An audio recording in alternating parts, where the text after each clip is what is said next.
कहानी की शुरुआत बेलवुड शहर के बाहर केविन नाम के एक आदमी से होती है, जो एक खंड में कुछ लोगों से मिलने के लिए गया था, जिन्हें केविन को कुछ सामान बेचना था। उन लोगों का कहना था कि ये एक खास एलियन टेक्नोलॉजी है, और जैसे ही केविन ने उन ट्यूब्स को उठाया तो उनके अंदर कई सारी चिप्स थी, जो उस वक्त डीएक्टिवेटेड पड़ी हुई थी। पर उन आदमियों को भी उस चीज के बारे में कुछ ज्यादा पता नहीं था, और इसलिए केविन ने ज्यादा जानकारी लेने के लिए ग्वेन को वहाँ बुलाने का फैसला किया। जल्दी ग्वेन और बेन नाम के दो भाई बहन वहाँ पहुँच गए। बेन के पास ओमनीट्रिक्स नाम की एक घड़ी थी, जो उसे टाइम तो नहीं दिखाती थी, लेकिन उस घड़ी के अंदर खास शक्तियाँ थी। वो बेन को एक खास तरह के एलियन में बदल सकती थी, जिनके अंदर तरह तरह की शक्तियाँ होती थी। खैर जल्दी बेन को एहसास हुआ कि उन चिप्स के पास खड़े होते ही ओमनीट्रिक्स में कुछ हलचल हो रही थी। उधर से इस टेक्नोलॉजी को बेचने वाला आदमी काफी चिढ़ रहा था, क्योंकि डील होने में बहुत ज्यादा देर लग रही थी। उसका कहना था कि उसने कभी भी ऐसे अजीब खरीदार नहीं देखे। जिस पर हेलमेट पहने हुए उनके एक साथी ने उसे बताया कि असल में ये लोग प्लम्बर्स का हिस्सा हैं, जिन लोगों का काम इस धरती को एलियन से बचाना था। लेकिन उसका ये जवाब सुनकर बेन काफी हैरान था, और वो जानना चाहता था कि आखिर ये सब उस लड़की को कैसे पता चला। जिस पर उस लड़की ने बताया कि असल में उसका नाम एलियना वेलिस है, और वो भी एक समय पर प्लम्बर्स की सदस्य हुआ करती थी। लेकिन फिर उसके पिता विक्टर के साथ ही उसे भी निकाल दिया गया। लेकिन इस सब के दौरान उनमें से किसी को भी अंदाजा नहीं था कि एक अनजान आदमी उन पर नजर रखे हुए था। इधर बेन एलियना को वहाँ देखकर काफी हैरान था, क्योंकि उसके दादा मैक्स ने उसे बताया था कि एलियना और उसके पिता ने प्लम्बर्स इसलिए छोड़ा था क्योंकि वो लोग कहीं दूर जाकर रहने वाले थे। लेकिन एलियना ने कहा कि ऐसा कुछ नहीं हुआ था। लेकिन बेन अभी भी ये समझने की कोशिश कर रहा था कि आखिर एलियना इन गैर कानूनी ठगों के साथ क्या कर रही है। जिस पर एलियना ने उसे बताया कि वो यहाँ पर सिर्फ उससे मिलने के लिए ही आई थी, क्योंकि उसके पिता विक्टर पिछले कई दिनों से गायब हैं और लाख कोशिशों के बावजूद भी उनका कोई सुराग नहीं लग पाया था।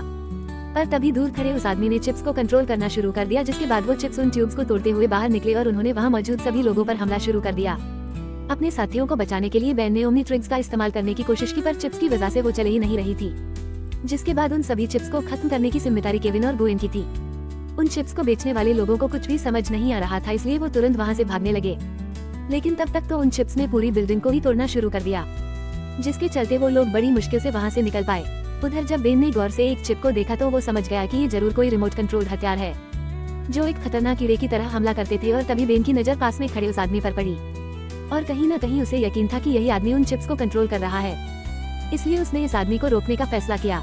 वो ओमनीट्रिक्स की मदद से स्पाइडर मंकी नाम की एक एलियन में बदलना चाहता था, लेकिन न जाने क्यों ओमनीट्रिक्स काम ही नहीं कर रही थी, और किसी गड़बड़ी की वजह से वो बिग चिल नाम की एक एलियन में बदल गया। लेकिन इस एलियन की ठंडी हवाओं की मदद से उसने सभी चिप्स को एक जगह पर जमा दिया, जो अगले ही सेकंड हजारों टुकड़ों में टूट गई। और इसके लिए वो सीधा अपने दादा मैक्स के पास गए। लेकिन उस वक्त मैक्स कम्युनिकेशन सेंटर में नहीं था, और इसलिए उन तीनों ने मैक्स का इंतजार करते हुए कुछ चिप्स को टेस्ट करने का फैसला किया, जिसमें उन्हें पता चला कि ये चिप्स पूरी तरह से टेक्नोलॉजिकल नहीं थी। उनके अंदर मशीन के साथ साथ एक जिंदा कीड़ा भी था। इस बारे में और ज्यादा जानने के लिए ग्वेन ने अपनी शक्तियों का इस्तेमाल करने का फैसला किया, लेकिन उसकी जादुई शक्तियाँ उस पर काम नहीं कर रही थी। जिसके बाद केविन ने एक काम कंप्यूटर की मदद से करने का फैसला किया, और इस काम में थोड़ा समय लगने वाला था, और इसलिए बेन का मानना था कि उन्हें ये समय एलिना को ढूंढने में इस्तेमाल करना चाहिए। लेकिन ग्वेन इसके लिए बिल्कुल भी तैयार नहीं थी, और इसी को लेकर उन दोनों में बहस शुरू हो गई। ये बहस तब तक चलती रही जब तक उनके दादा मैक्स वहाँ नहीं पहुँच गए। वहाँ आते ही मैक्स की नजर उन चिप्स पर पड़ी, जिन्हें देखते ही मैक्स का कहना था कि मैंने ये चीज पहले भी कभी देखी है। लेकिन बुढ़ाओं को याद नहीं आ रहा था कि कहाँ जिसने उनके ऊपर हमला किया था। लेकिन अभी भी बाकी सब लोग एलिना के खिलाफ ही थे, और इसलिए केविन उसे कमरे से बाहर ले गया ताकि मैक्स अकेले में बेन और ग्वेन से बात कर सके। जिसके बाद मैक्स ने उन्हें कंप्यूटर में विक्टर की फाइल दिखाते हुए बताया कि असल में विक्टर को प्लम्बर्स से इसलिए निकाला गया था क्योंकि वो एलियन चिप्स को चुराते हुए रंगे हाथों पकड़ा गया था। पर ये फाइल देखने के बावजूद भी बेन के मुताबिक एलियना का इस सबसे कोई लेना देना नहीं है, और वो उस आदमी तक पहुंचने का इकलौता रास्ता थी। पर मैक्स को एलियना की बातों पर 1% भी भरोसा नहीं था, और इसलिए बेन ने अपने हिसाब से आगे बढ़ने का फैसला किया। जिसके बाद वो मैक्स की बाइक लेकर एलियना के साथ खुद ही उस आदमी को ढूंढने के लिए निकल गया, और अब वो लोग तेजी से उस जगह की तरफ बढ़ रहे थे जहाँ एलियना को वो चिप्स मिली थी। उधर विक्टर रात के समय एक सुनसान सड़क पर अकेला चल रहा था कि तभी दो आदमियों ने उसे रास्ते में ही रोक लिया, और उनके मुताबिक उसे रात में ऐसे अकेले नहीं घूमना चाहिए। पर विक्टर का कहना था कि वो बिल्कुल भी अकेला नहीं है, और ये कहते ही उसने अपने कोट के नीचे से कई सारे कीड़ों को उन आदमियों के ऊपर छोड़ दिया। इधर बेन और एलिना तेजी से आगे बढ़ रहे थे, पर वो इस बात से अनजान थे कि विक्टर पहले से उनका इंतजार कर रहा था। और जैसे ही वो दोनों एलिना की बताई हुई जगह पर पहुंचे तो उन्होंने चारों तरफ छानबीन करना शुरू कर दिया। वहीं विक्टर उस बिल्डिंग के बाहर शिपिट नाम की एक कंपनी के ट्रक में हजारों चिप्स लोड करवा रहा था, और इस हलचल के बावजूद भी उन दोनों को कुछ भी पता नहीं लगा, और वो विक्टर की लैब में छानबीन करने में लगे हुए थे, जहाँ उन्हें कई सारे डॉक्यूमेंट्स मिले, जिनमें शिपिट का डिलीवरी फॉर्म भी शामिल था। इससे पहले कि वो लोग कुछ समझ पाते, तभी उनका सामना कुछ अनजान लोगों से हुआ जो उनकी मदद करना चाहते थे। पर तभी बेन की नजर उनकी आंखों पर पड़ी जो काफी अजीब सी थी। जिसके बाद एलिना ने उसे बताया कि उन लोगों के अंदर चिप्स घूम रही थी और न जाने कैसे वो उनके काबू में है। तभी उनमें से एक आदमी ने कहा कि वो उन्हें अपनी रानी से मिलवाना चाहता है। जिसके बाद वो लोग धीरे धीरे आगे बढ़ने लगे। बेन तुरंत ही ओमनी ट्रिक्स का इस्तेमाल करना चाहता था, लेकिन चिप्स के पास होने की वजह से वो दोबारा से नहीं चल रही थी, जिसके चलते उन्हें मजबूरन वहाँ से भागना पड़ा। पर फायर एग्जिट से बाहर निकलते हुए उन्हें एहसास हुआ कि वो लोग चारों तरफ से घिर चुके थे और इसलिए बेन ने अपनी ओमनी ट्रिक्स को ओवर पावर करके उन लोगों पर एक हमला किया जिसने उन सभी को पीछे धकेल दिया। और इस मौके का फायदा उठाकर वो लोग अपनी बाइकों पर बैठकर भाग निकले। लेकिन वहाँ से निकलते ही एलेना की बाइक फिसल गई, जिसके बाद बेन को उसे अपनी बाइक पर बैठाने के लिए वापस आना पड़ा। और अपनी तहकीकात में उन्हें दुनिया भर में भेजे गए सामान की पर्चियां मिली। और तभी वहाँ काम करने वाले एक आदमी ने उन्हें देख लिया और उसने उन्हें तुरंत वहाँ से चले जाने को कहा। लेकिन उन्हें ये समझ नहीं आ रहा था कि आखिर इतनी से चले जाने को कहा, लेकिन उन्हें ये समझ नहीं आ रहा था कि आखिर इतनी रात कोई आदमी यहाँ कर क्या रहा है। और सवाल करने पर उसने जवाब दिया कि मेरा काम अपनी रानी की सेवा करना है और उसके लिए समय मायने नहीं रखता, फिर चाहे टाइम जो मर्जी हो फर्क नहीं पड़ता। उस आदमी का जवाब सुनते ही वो दोनों समझ गए कि वो भी उन चिप्स के वश में था। इसलिए केविन ने अपने हाथ को एक लकड़ी के हथौड़े में बदल दिया और उस आदमी को एक ही मौके में खिड़की से बाहर फेंक दिया।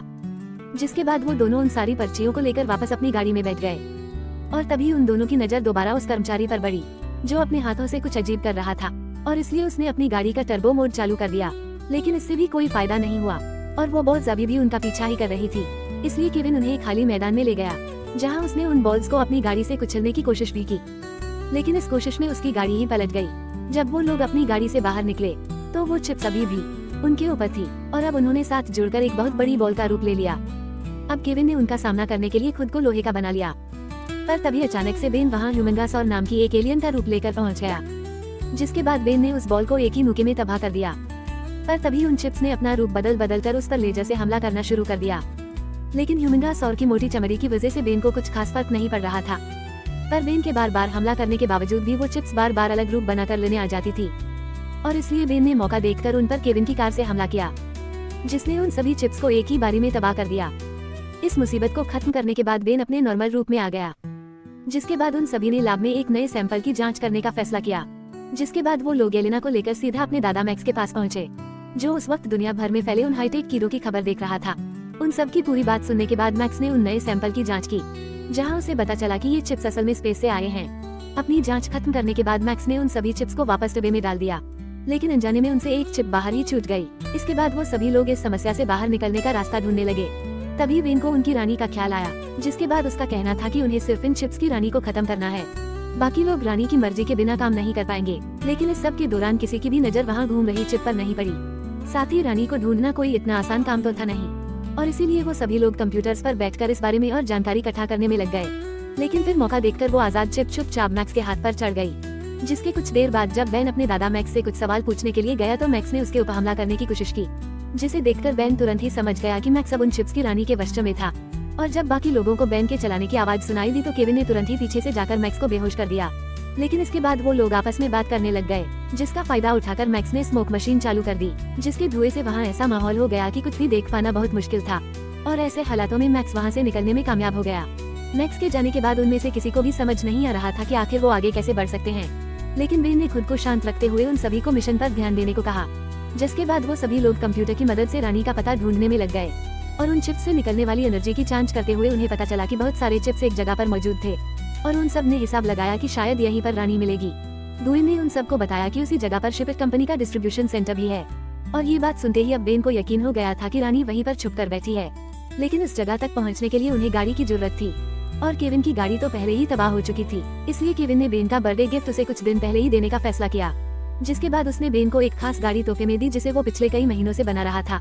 वो सभी लोग उस गाड़ी में बैठकर सीधा अपनी मंजिल के लिए निकल गए और शिपिट के सेंटर पर पहुंचने के बाद उनकी नजर वहां काम कर रहे सैकड़ों आदमियों पर पड़ी, जो सभी उस वक्त रानी के वश में थे। अपने शक को यकीन में बदलने के बाद जब वो लोग आगे बढ़े तो उनकी नजर मैक्स पर पड़ी, जो बाकी लोगों के साथ मिलकर काम कर रहा था। लेकिन वो लोग चाहकर भी उस वक्त अपने दादा को बचा नहीं सकते थे और इसलिए उन्होंने आगे बढ़ने का फैसला किया। कुछ देर तक आगे बढ़ने के बाद वो लोग एक बहुत बड़े कमरे में पहुंच गए, जो काफी सारे लोगों से भरा हुआ था और उन्हीं सब लोगों के बीच विक्टर भी मौजूद था। खैर बेन ने बीच में आकर सबको शांत किया और फिर उसके बाद वो विक्टर को देखने के लिए गया, जहां उसे एहसास हुआ कि असल में विक्टर अंडे दे रहा था, जिसका मतलब था कि रानी उसी के अंदर मौजूद है। और उसके मुताबिक इस चीज में बहुत ज्यादा खतरा था, क्योंकि अगर रानी ने किसी तरह से बेन को अपने वश में कर लिया तो इस धरती को बचाना असंभव हो जाएगा। इसके बाद बेन खुद को और छोटा करते हुए सीधा विक्टर की तरह बढ़ा और वो चुपचाप विक्टर की नाक के जरिए उसके शरीर के अंदर घुस गया, जिससे रानी का शरीर पूरी तरह खत्म हो गया। आखिर में एलेना और विक्टर भी उनकी टीम में उनके साथ जुड़ने के लिए तैयार हो गए। वीडियो पसंद आई तो लाइक कर देना, चैनल को सब्सक्राइब कर लेना। मिलते हैं अगली वीडियो में। अगर आपको ये कहानी उतनी ही रोमांचक लगी जितनी मुझे लगी तो एक लाइक जरूर ठोक देना। और अगर आप भी चाहते हो कि ऐसे ही दमदार एक्सप्लेनेशन वीडियो में लाता रहूं, तो चैनल को सब्सक्राइब करके बेल आइकन दबा देना। अगली बार मिलते हैं और भी मजेदार